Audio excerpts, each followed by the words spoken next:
गांव के आदिवासी लोगों ने मिलकर तालाब खोदा और तालाब भी कुछ छोटा मोटा नहीं, बहुत बड़ा तालाब, और सिर्फ 33 दिन में उस तालाब को कंप्लीट कर दिया। और इन लोगों ने तालाब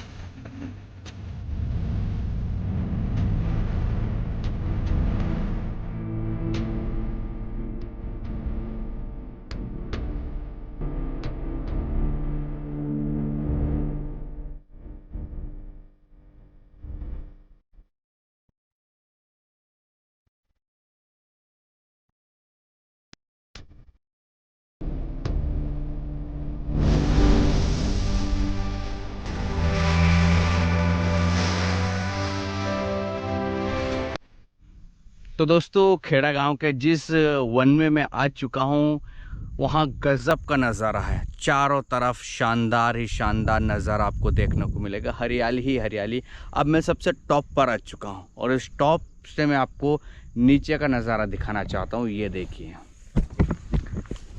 काश यहाँ पर मेरा घर होता तो मैं यहीं आकर बस जाता, एक झोपड़ी यहीं बना लेता। देखिए कितना शानदार नज़ारा है यार, बहुत गजब का। ठंडी ठंडी हवाएं, ये बहुत गजब का। ये यहाँ बैठने के लिए कुछ बना भी रखा है, और अगर इस गांव का होता तो मैं ज़रूर यहाँ पर आकर रोज़ बैठता है ना। मेरा अधिकांश समय यहीं बीतता। अब देखो ना कितना शांत माहौल है, बिल्कुल कुछ भी चिल्लापो नहीं है। हम शहरों में देखते हैं चीं पों, यहाँ पर कुछ भी नहीं है। बिल्कुल जिधर भी नज़र घुमाओ उधर आपको बस हरियाली ही हरियाली दिखाई देगी। तो दोस्तों, अब वन से चलकर हम उस लोकेशन पर आ गए हैं जहां पर गांव के आदिवासी लोगों ने मिलकर तालाब खोदा, और तालाब भी कुछ छोटा मोटा नहीं, बहुत बड़ा तालाब, और सिर्फ 33 दिन में उस तालाब को कंप्लीट कर दिया। और इन लोगों ने तालाब खोदने के साथ साथ दरअसल तकरीबन कितने पौधे लगाए होंगे आप लोगों ने? 13,000 से ज़्यादा पौधे भी लगाए इस ज़मीन में। और ये बंजर थी, यहाँ पर कुछ नहीं था, एक तरह से सिर्फ पत्थर थे बड़े बड़े। तो मैं आपको दिखा देता हूँ। और जो पौधे लगाए हैं ये भी बड़े शानदार है। सबसे पहले जो हम अगर इस पौधे की बात करते हैं, कौन सा पौधा है? शीशम। शीशम का। ये शीशम का पौधा है और ये औषधीय पौधा है। अगर आपके छाले होते हैं तो मुंह में छाले हैं तो आप इसके पत्ते चबाओगे तो ठीक हो जाता है ना। और अगर आपके पेट में छाले हैं तो भी इसको खाने से, इसके पत्ते चबाने से जो है आपके पेट के छाले भी फिनिश हो जाते हैं, खत्म हो जाते हैं। और मैं आपको और दिखा देता हूँ, 12-13 तरह के पेड़ पौधे हैं यहाँ पर, है ना। करंज भी है और ये सागौन भी है। सागौन का नाम तो आपने सुना होगा। ये जो सागौन है इसका इस्तेमाल फाटक और विंडोज इसके लिए ज़्यादा होता है। और दरअसल महुआ का पेड़ भी मैं आपको दिखा देता हूँ। महुआ जिससे शराब बनती है, एक तरह से कच्ची शराब जिससे निकलता है, वो महुआ का पौधा भी इन्होंने कहीं ना कहीं यहाँ पर ये लगाया है, आप सामने देख सकते हो ये। और उसके बाद बांस भी इन्होंने कहीं ना कहीं यहाँ पर ये रोपे। और बांस जो होता है वो ज़मीन को कटने नहीं देता है। बारिश में जो जगह कटती है ना, बहती है ना, वो बहने नहीं देता है बांस, मैं आपको बता देता हूँ। और ये कौन सा पौधा लगा है, ये पता नहीं कौन सा है। ये तो ये वाला खाकरा है। हाँ, ये तो पलाश है, खाकरा जिसको बोलते हैं। और ये इसके साथ ही उगा है, ओहड़ा है। ओहड़ा है, ओके। और ये इस तरह से इन्होंने तकरीबन, सामने आप देख सकते हो, ये सामने आपको सागौन के पेड़ दिखेंगे सारे।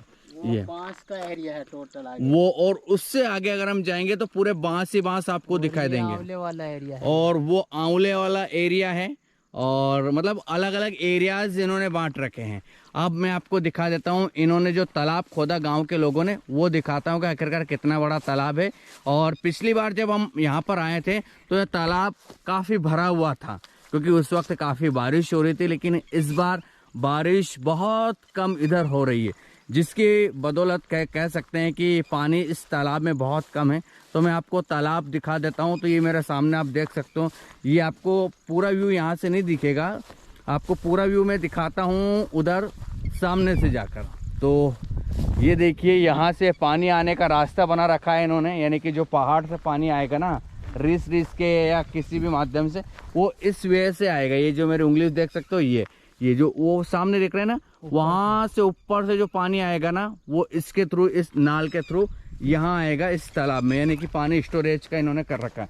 साथ में ही एक ये इन्होंने कर रखा है, इधर से जो पानी आएगा वो भी निकलने के लिए भरने के बाद निकलने के अच्छा, ये जब ये पानी ओवरफ्लो होता है तो ये इधर निकल जाता है ना, ये निकलने का है। और ये जो देख रहे हो आप, ये नाला टाइप का मेरा उंगली के सामने, ये वहाँ से लगा हुआ है कनेक्टेड, ऊपर ही ऊपर जहाँ हम गए हुए थे, ये देख सकते हो आप। तो ये तालाब है और इसका पूरा एरिया मैं आपको सामने दिखा देता हूँ। देखिए, ये यहाँ पर इन्होंने लगा भी रखा है, शिव गंगा समिति ने जो है इनका ये हेल्प की है इस तालाब में, और लिखा हुआ सपोर्ट बाय इन्फोसिस फाउंडेशन। जी हाँ, और शिव गंगा अभियान के अंतर्गत झाबुआ ग्राम खेड़ा कल्याणपुर विकासखंड में रामा में 8 गांव के ग्रामवासियों के श्रमदान, यानी कि जिसको हलमा बोलते हैं ये लोग, हलमा जो श्रमदान करते हैं ना, यानी कि गांव के लोग बिना पैसों से, बिना किसी स्वार्थ से जो एकजुट होकर काम करते हैं, उसको लोग बोलते हैं हलमा, है ना, और सही लैंग्वेज में श्रमदान। ये देखिए, ये इतना बड़ा तालाब इन लोगों ने जो है बनाया था। ये काफ़ी जब भरा जाता है तो इसका पानी गर्मियों में भी रहता है ना, और इस तालाब को बनाने में जो महन कह सकते हैं कि जो ज़्यादा भूमिका निभाई वो मेरे साथ है, ये हैं पटेल साहब। बताएं कितने दिन में बना था, ये क्या है? ये तालाब तो हमने गांव के लोगों के सहयोग से बना और हलमा द्वारा बनाया गया। अच्छा, हलमा यानी कि श्रमदान के द्वारा। श्रमदान। कितने दिन में बना के कंप्लीट कर दिया था ये 33 दिन में बना करके तैयार कर दिया। अच्छा, 33 दिन में बना। कितना पानी आ जाता होगा इसमें तकरीबन? इसमें 24 करोड़ लीटर। 24 करोड़ लीटर पानी आ जाता है एक बार भरने पर। फुल भरा जाए ये, हाँ। तो 24 करोड़ लीटर पानी इसमें आ जाता है। अच्छा, तो भरने के बाद बार बार तो फिर ज्यादा भी बढ़ता रहता है पानी। अच्छा। और ये बनने के बाद हाँ। ये रेवत नाला बोलते हैं, और ये खेड़ा गांव में हो करके निकलता है। अच्छा, ये रेवत नाला। और अंदर से गुलाबी नदी निकलती है खेड़ा गांव में हो करके, तो ये रेवत नाला वहाँ गुलाबी नदी से जाकर मिलता है। अच्छा, तो ये इसका पानी इसी में जाता है? हाँ, उसी में जाता है। और ये बनने के बाद यहाँ पर इस नाले पर आप देख रहे हैं सामने कितनी झाड़ियाँ दिख रही हैं। हाँ, झाड़ियाँ हैं। तो ये वाटर लेवल भी बड़ा है, और ये झाड़ी का भी बढ़ने का वो शक्ति भी इनको भी मिली है। अच्छा। तो ये अब धीरे धीरे जब बड़े हो रहे और दिखने भी लगे हैं, नहीं तो कुछ सालों बाद ये कुछ भी नहीं थे। तो दोस्तों, इनका कहने का मतलब ये है कि जो आप सामने देख रहे हो, झाड़ी नहीं कह सकते, इनको कह सकते हैं हम वन, एक तरह से वृक्ष जो बना है ना, सागौन के पेड़ हो, पलाश के हो गए, है ना, ये तमाम जो हैं, ये एक वक्त में कुछ भी नहीं था यहाँ पर। क्यों? क्योंकि यहाँ पर पानी की बहुत कमी थी, क्योंकि यहाँ पत्थर ऐसे पत्थर थे, बिल्कुल आपको मुरम जैसे पत्थर, लाल पत्थर जो कहते हैं ना, बलुआ पत्थर जिन्हें बोला जाता है, वो पूरे ज़मीन में यहाँ पर थे। इन्होंने तालाब जब से बनाया उसके बाद से यहाँ पर क्या पेड़ पौधे भी पनपने लगे, क्योंकि जब उन्हें पानी का रिसोर्स मिलेगा तो बेशक सी बात है कि हाँ, पेड़ पौधे काफ़ी सघन होंगे। तो ये आप मेरे सामने देख सकते हो, ये पलाश के पेड़ बिल्कुल हो गए यहाँ पर, और उधर भी आप देख सकते हो, बहुत दूर तक मेरी नज़रें ने जहाँ तक पहुँच पा रही वहाँ तक आपको पलाश और सागौन के पेड़ दिखेंगे। तो ये वाटर लेवल जो बढ़ा है ना, इसकी वजह से जो है कहीं ना कहीं ये पेड़ पौधे पनप रहे हैं। और इन लोगों ने भी अपने पर्सनल तौर पर भी, गाँव के लोगों ने भी पेड़ पौधे काफ़ी लगाए हैं। तो ये जो तालाब है, ये कितने दिन में बन के तैयार कर दिया आप लोगों ने? ये 33 दिन में बना करके तैयार कर दिया। और रोजाना हम गांव से आते थे, हाँ, अपने अपने घर से रोटियां लेकर के, और यहीं हमने एक छोटी सी टपरी बनाई थी नीचे। अच्छा, नीचे टपरी बनाई थी? पर टपरी हमारी बनी हुई थी, और यहीं दोपहर सुबह का नाश्ता होता था, हाँ, और दोपहर का भोजन होता था, और शाम को हम सारे टेटकर जेसीबी और सब हम गांव में चले जाते थे। अच्छा, ऐसा रोजाना होता था। तो और गांव से करीबन 50, 70, 75 ऐसे लोग रोजाना अलग अलग गांव से आते थे काम करने के लिए। आज हम इस गांव से आ रहे हैं श्रमदान करने के लिए, तो कल फिर खबर आ जाती थी कि हम इस गांव से आ रहे हैं श्रमदान करने के लिए। तो ऐसा एक दूसरों के सहयोग से यहाँ पर लगातार काम चला। और ये करीबन 33 दिन में बन करके ये तैयार हो गया। तो 33 दिन में इसको बनाया। कितना खर्च आया होगा तकरीबन इसमें? इस समय हमारे जोड़ने से और हमारे काम के माध्यम से यहाँ पर करीबन 14 लाख का खर्चा आया था। अच्छा, 14 लाख रुपए का। और सरकार के माध्यम से तो ये 50 लाख तक भी नहीं बन पाता। अच्छा, 50 लाख में भी नहीं बन पाता। हाँ, और इतना कमजोर बनाते हैं कि पानी भी नहीं रुक पाता। अच्छा।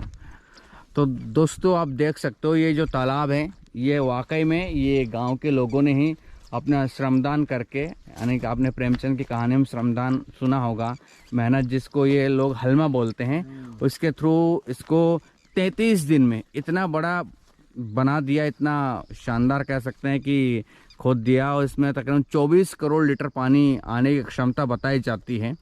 और पानी कहाँ से आता है आप देख सकते हो, वहाँ से आता है, अलग अलग नाले से इन्होंने कनेक्ट कर दिया है। यानी कि ऊपर उधर जो पहाड़ देख रहे हो मेरे उंगली के सामने, उधर से रेस किया है तो उधर भी बना दिया है, कैसे पानी आएगा, इधर भी इन्होंने बना दिया है, इधर भी इन्होंने बना दिया है, साथ में यहाँ पर पेड़ भी लगा दिए हैं। तो ये अपने आप में अमेजिंग है। इस साल थोड़ा कम भरा हुआ है, लेकिन हाँ बारिश अगर तेज़ हुई तो ये यकीनन बहुत ज़्यादा भर जाएगा, जिसका फ़ायदा पूरी गर्मी भर गांव के लोगों को भी मिलेगा। और पानी के साथ साथ पेड़ पौधों की भी कहीं ना कहीं ज़िंदगी बेहतर होगी। तो लगाना शानदार आपको ये सब जानकर, है ना।